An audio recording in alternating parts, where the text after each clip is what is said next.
nakikiramay po ako sa pamilya ni Ghost Chang. So sana po maintindihan niyo po na hindi tayo makapunta dyan. Gawa ng medyo malayo talaga yung lokasyon nila tol. Gustuin ko mang pumunta pero kapos talaga. So hindi ka talaga maiwasan tol na iyak o tutulo yung luha natin. So yun, good morning sa inyo lahat mga tol, no? Welcome back ulit sa ating YouTube channel. So update tayo dito sa bahay mga tol. Di pa tayo nakaakyat mga tol, no? Gawa ng nagpapahinga po tayo at nagpapalakas, nag-relax dahil ilang araw kami doon sa bundok, kaya kami po ay nag-relax muna, pahinga. May iniinda din tayong karamdaman at ngayon ay medyo okay na tol, kaya baka sa susunod na araw o di kaya bukas ay makapag-explore na tayo ulit, akit na tayo ulit sa bundok at patuloy nating hanapin o ililigtas yung asawa ni Brad Janry. So may mga mensahe sa atin na dumating na yung asawa daw ni Brad Janry ay nailigtas ni G-Ward sa bayaw ko. Kaya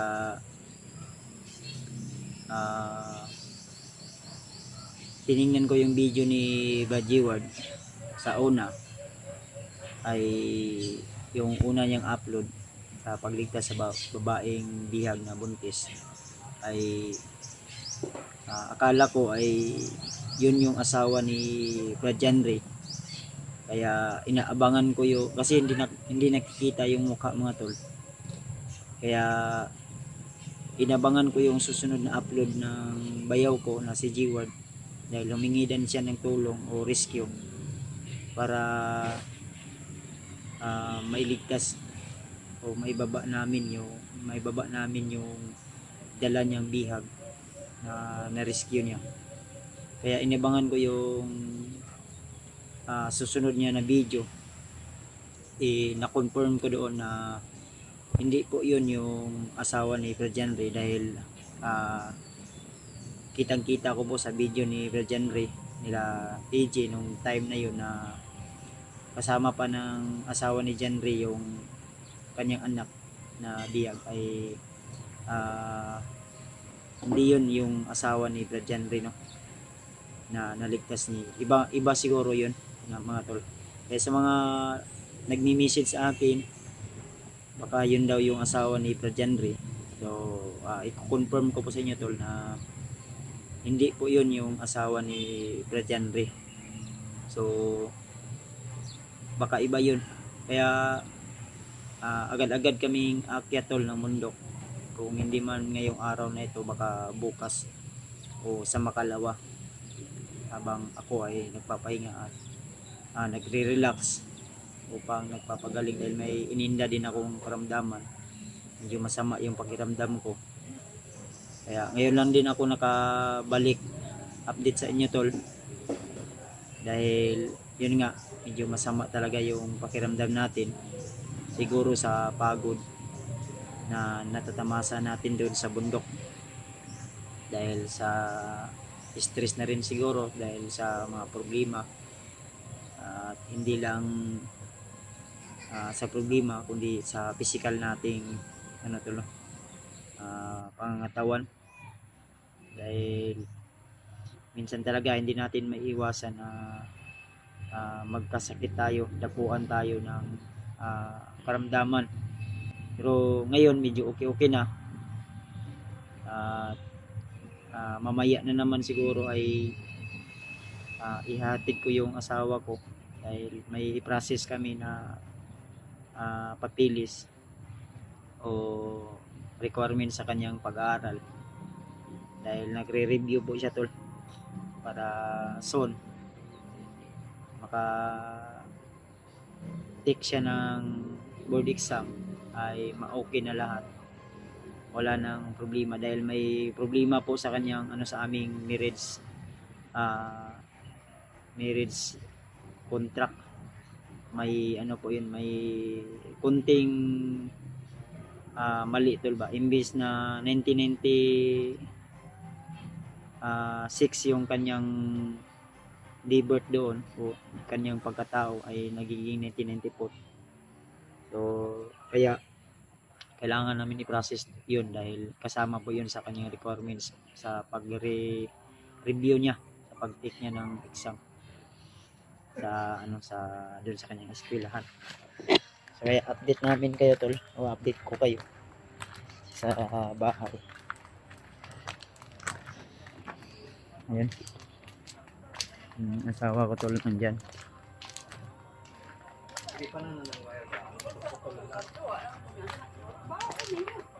Yun o.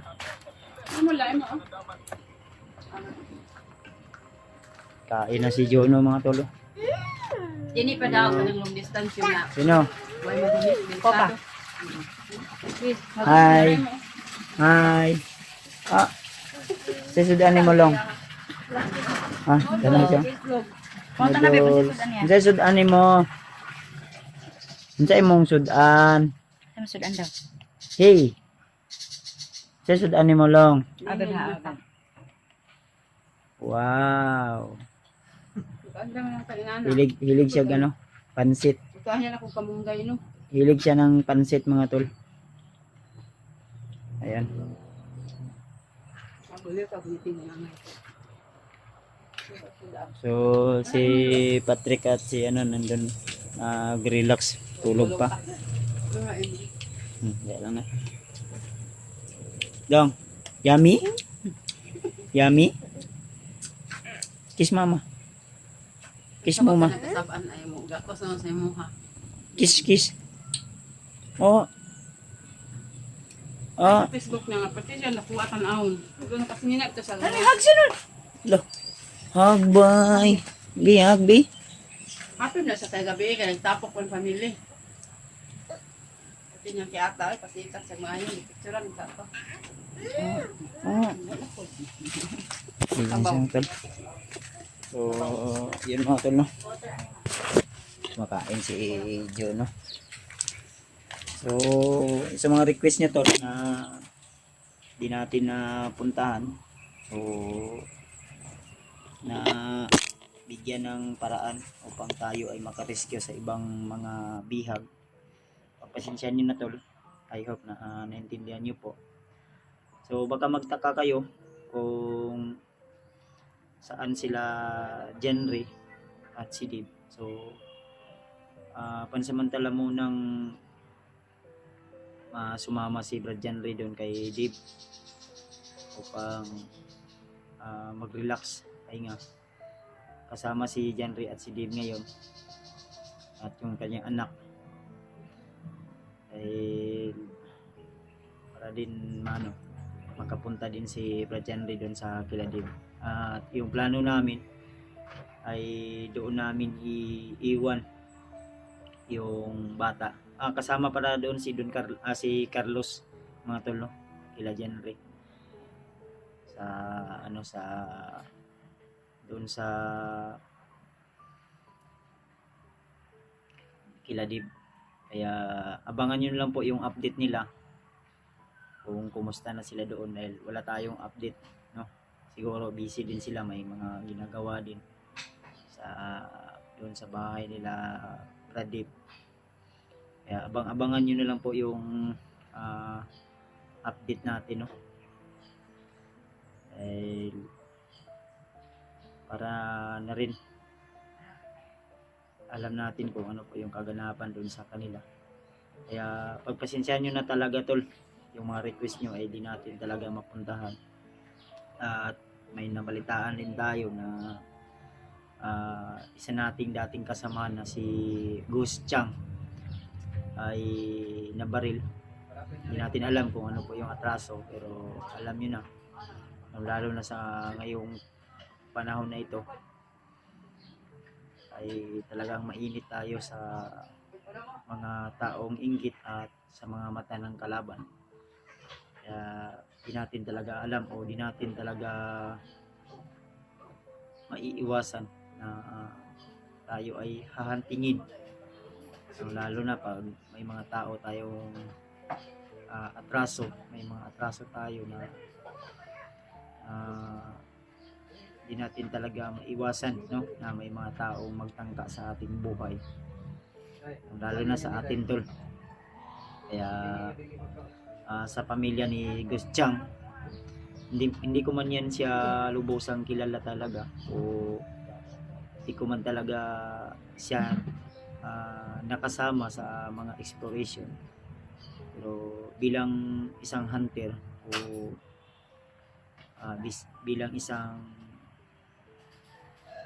kasamahan sa larangan ng social media sa hunter ay nakikiramay po ako sa pamilya ni Gus Chang. So sana po maintindihan niyo po na hindi tayo makapunta dyan gawa ng medyo malayo talaga yung lokasyon nila, tol. Gustuin ko mang pumunta pero kapos talaga,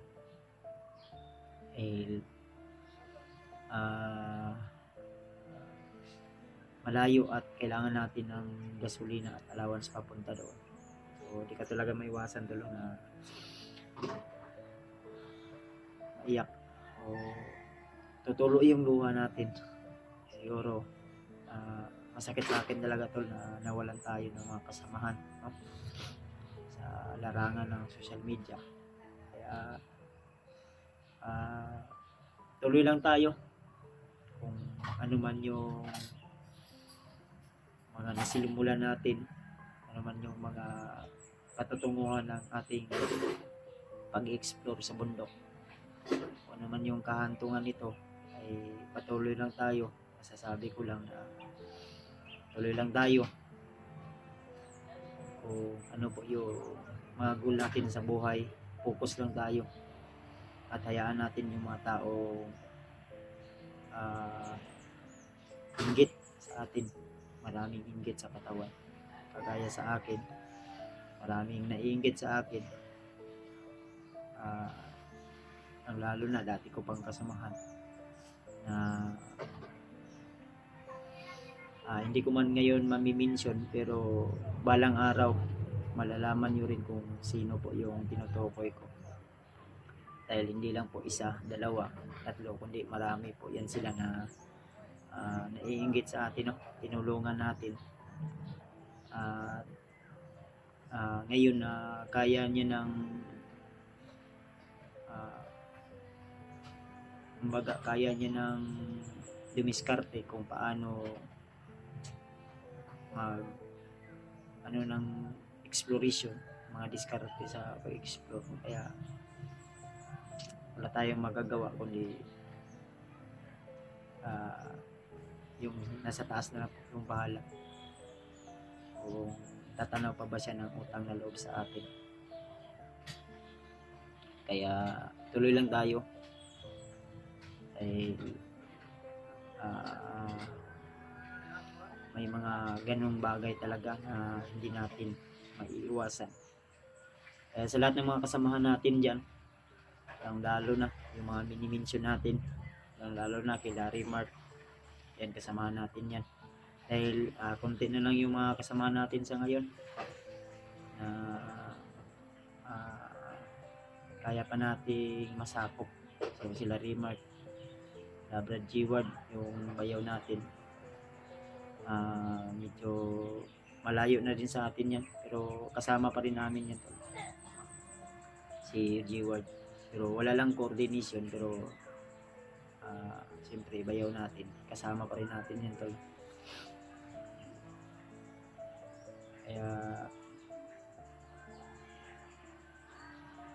sila Dave, ingat lang po sila Brad Pidot, lalo si Brad Pidot Biha. Ngayon wala tayong alam, lubog tayo ng ilang araw, no? Kaya panoorin ko pa yung mga video nila. Marami pa tayo dapat gawin, kailangan ihanda, lalo na ay babalik na tayo sa mundo. So inuulit ko, condolence na lang po sa pamilya ni Gus Chang At sa lahat ng mga hunter, ingat lang po kayo. Tuloy lang po kung ano po yung mga ginagawa nyo. Focus lang po para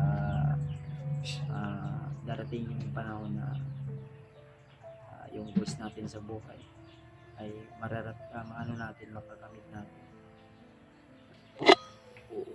Kaya medyo makulimlim yung panahon ilang araw na ito. Medyo ano talaga, no, sama yung panahon. Siguro may bagyo, low pressure area talaga dito, may low pressure ba, kaya medyo masama yung panahon, no? Kaya